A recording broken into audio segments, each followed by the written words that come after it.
Take. They are both here alongside Skip Bayless and Stephen A. Smith. What's up? How y'all doing? It is great to see you. You look nice today. What's up, big boy? Welcome back. I'm back in the house. I told you I'd be back. Now, wait a second. I heard that tonight, once again, you are hosting. Is that right? Hosting the 6 o'clock Sports Center? I'm doing it by myself. By yourself at 6 o'clock tonight. I'm very nervous. E1, right? I'm very nervous. Center. I anticipate that it will be much harder to do that than beating up on you in the morning. Oh, but now you have disqualified the reason you're actually with me on Friday because you came for 6 o'clock Sports Center. No. You didn't come for me. You came for it. He came for me. Here's the deal, Skip Bayless. Yeah, I got you. Don't force me to admit on national television how much I love you. There have been plenty of times I have come here just for you. That is true. Yes. Next question. You're going to be fantastic tonight. I hope so. I hope so. I don't Please. know about that. Oh, Skip, whatever. I'll be Let's watching. see if either of you are going to be fantastic That's in the this show. hilarious part. One of the things I've been thinking about is the fact that I know he's going to be watching. Well, I'm going to be watching too. Got to He's see not the gonna yard. miss it. I'm excited. I It's might going to be be live. great. I might be live tweeting. Yes, he might. Don't put it Can't past wait. Molly. Don't put it past him. I'm Someone's trying going to to tell be you. trolling you. Don't put it No, past it's going to him. be great. You're going to get us set for all those great NBA games we have tonight. But today, we are previewing all the major NFL matchups, and we'll also talk about D. Rose looking like his old MVP self last night. How about that? To kick things off, we just heard the Eagles' Benny Logan on 94 WIP calling the Cowboys crybabies. This ahead, of course, of the Eagles-Cowboys matchup in Dallas. Potential playoff implications on the line. Stephen A., do you agree with that description, crybabies? Crybaby. You know, I can't wait for this. here's my thing. They're fans. I'm not sure I could classify the Dallas Cowboys as crybabies.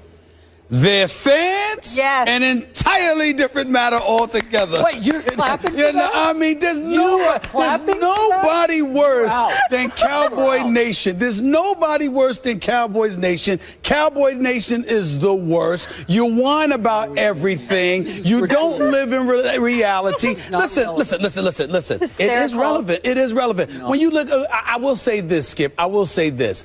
You think about Dallas, they really shouldn't be complaining about anything because they've dug their own proverbial grave, you know, as far as I'm concerned. When you think about the fact that they let go of DeMarco Murray, when you heard Jerry Jones whine about how if it were not for the salary cap, we would have kept him here, but then you found a way That's to not whining, that's just telling the truth. Well, you could say that, but Greg Hardy's on that squad. You found some money to give him you have this year. a cap. You got to squeeze people under it. You found some money to make sure you give him because He you got to was more remember. valuable. Well, you got to remember, really? Yes. You think Greg Hardy's more I valuable do. than DeMarco Murray? We'll see Let me on tell you something Sunday. right now. Won't we? If DeMarco Murray was in a Cowboys uniform, running for this team behind that offensive line with that system that they had tailored towards him last year, you would not have felt the effect of Tony Romo's absence to the significance that you did. Matt Castle would have looked better. Brandon Whedon would have looked better. Okay, you might not have you might not have needed to rush Des Bryant back prematurely and endanger his health while you're saving Tony Romo. You wouldn't have been able to do any of that. But because you lost, because you could have come up with the extra 12 to 14 million for DeMarco Murray, okay, this is the situation that you find yourself in. You're relying on a Rolando McClain who's back after he sat up there and violated their substance abuse policy. You got Greg Hardy. Don't get me started with his history. You got Randy Gregory, who had issues with the weed, even though that's not a monetary thing because you just drafted him, and now he's doing some things for you. You lost Callahan, who was coaching your offensive line. You lost a lot of things. So I'm looking at it from the perspective, Skip Bayless, that I wouldn't call them crybabies per se, as in a literal sense. Yeah. But I would acknowledge that they certainly foster the mentality of the legit crybabies existing within Cowboy Nation. They sit up there and use their fan base like Skip Bayless to sit there and bloviate on their behalf. And you know what they engage? Because you know me, I love to watch my politics. You know what the Dallas Cowboys engage in, Skip Bayless? It's called plausible deniability. They sit up there and leave it to guys like yourself so they can turn around and say, Who, us? No, we're not complaining about anything. That's him. When in fact, it's them. Them? So good to have you back, Stephen you A. are calling the Dallas Cowboys crybaby. I'm calling Cowboy Nation crybaby. Oh, I think you. Yeah. Cowboy Nation crybaby, and I think the Cowboys themselves. Are they whining a little bit? Yeah, they're probably whining a little bit because, they're feeling the injury bug and they've been victimized. It's been and all a long that stuff. time. Woe is me. I do sense that, Skip Bayless. I must admit, I do sense that. I'm happy that you have a bodyguard on this topic today. I might just move over there. You need it. This is 2-on-1. It's back to the good old days of the show, and I love it because I love this topic. I especially love this part of this topic. Your uninformed, dare I say, idiotic opinion about DeMarco Murray, but my tongue is tied on this one because somebody is remembering we are going to do a full-blown topic on that later in this show. Good, so I'm not going to waste our time on that topic, how much they miss DeMarco Murray, because they don't miss him at all. Trust me. Trust me. Really? Yeah, Sure. we will do that later in this show. Now, that's idiotic. No, it's not. That they don't miss him. Back to my friend Benny Logan of the Philadelphia Eagles and your friend. Now, I cannot express to you how much better, even better, I feel about my Cowboys' chances this Sunday at home against those arch-rival Eagles because of the idiocy of one Benny Logan. I appreciate you, Benny. Thank you very much for filling up our bulletin board with motivation. So let me get this straight.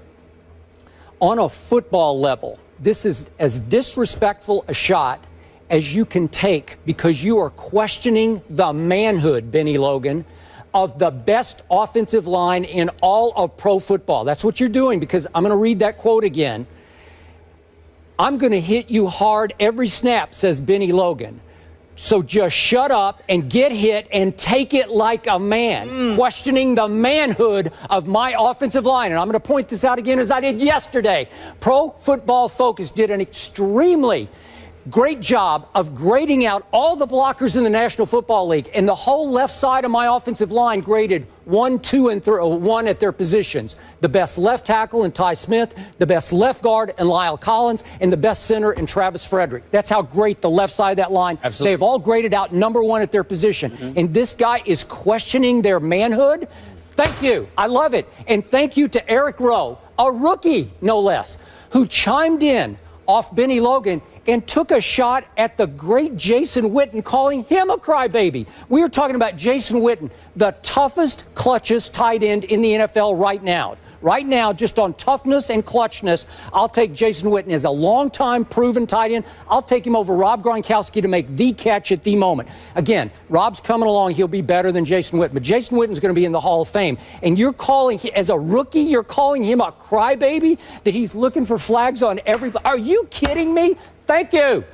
Whatever your name is, Eric Rowe. Really? Thank you. By the way, that's glass. I realize that. I've broken it before, and I might break it before this topic's over because I am loving this. Be careful, Okay. Financial. So you could afford to cover it. I want to remind you that, as Des Bryant will remind his team, the Eagles over-celebrated last Thanksgiving when they kicked our tails. They had us for turkey dinner. Remember that game? And you were bloviating the next day on First Take about how it's over for my Dallas Cowboys. And then what happened? They went to Philly and kicked your tails a couple of weeks later, thanks to Des Bryant on the field pointing at every Eagle saying, we're going to get you back.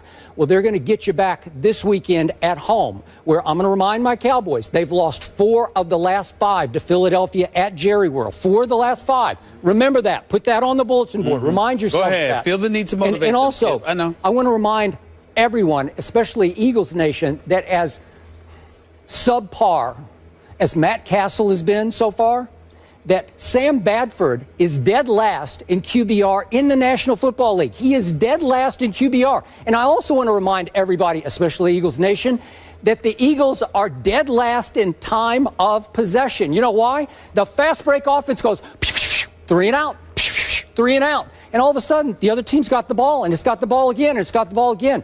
My team can run the football behind the best offensive line. Totally agree. So here comes Darren McFadden. Here comes time of possession. Here comes ball control. Here comes keeping the score close. I'll give you the Eagles are a little better overall team right now, but my team will keep it close. And you know what? It is time for me to get one break.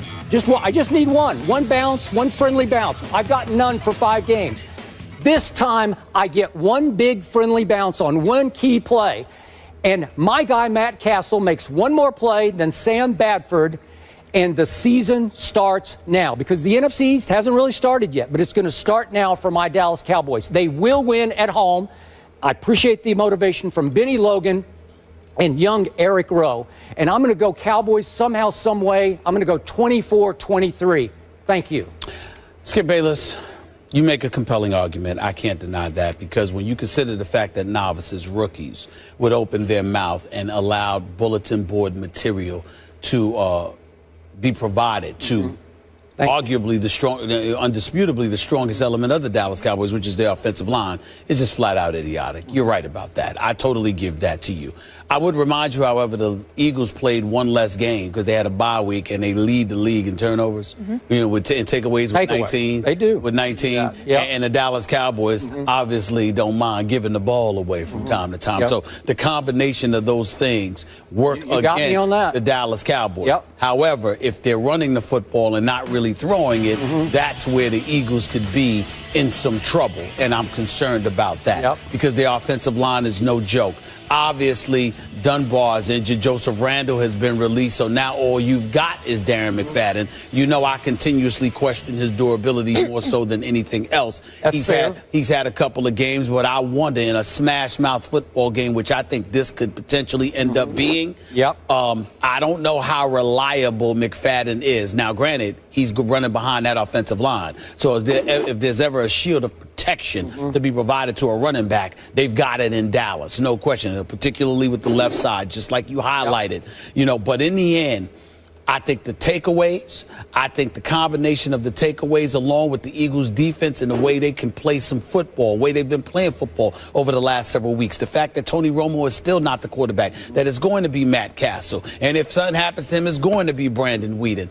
In the end, I believe wholeheartedly that the Eagles should be able to win this game. I think Dallas will be able to run the football effectively, but they've been running the football effectively. They're averaging about 127 yards a game, but it doesn't stop them. It hasn't stopped them from losing 5 straight. So in the end, my point is you could still end up running the football effectively and wind up losing anyway, which I think will happen to the Dallas Cowboys hope so. in this particular situation. I'm going to pick the Eagles to win this game 30-22. 30-22. That's right. 30 against my Greg Hardy-led. Yes. That's a lot of points for Sam Bradford. Yeah, but you know what? Sam Bradford might get hurt, and Mark Sanchez might come in there. And if Mark Sanchez comes in there, he's still better than Brandon Weeden or Matt Castle. And I expect the defense for the Philadelphia Eagles to score at least 7 points. So I'm looking at the offense to basically score anywhere from 22 to 23 points. I think the Eagles defense will score a touchdown in this game. Okay, and Molly wholeheartedly agrees. I'll be looking for that. No, I'm going to be looking for that friendly bounce. I can't wait. Hey, Betty. Thanks for that.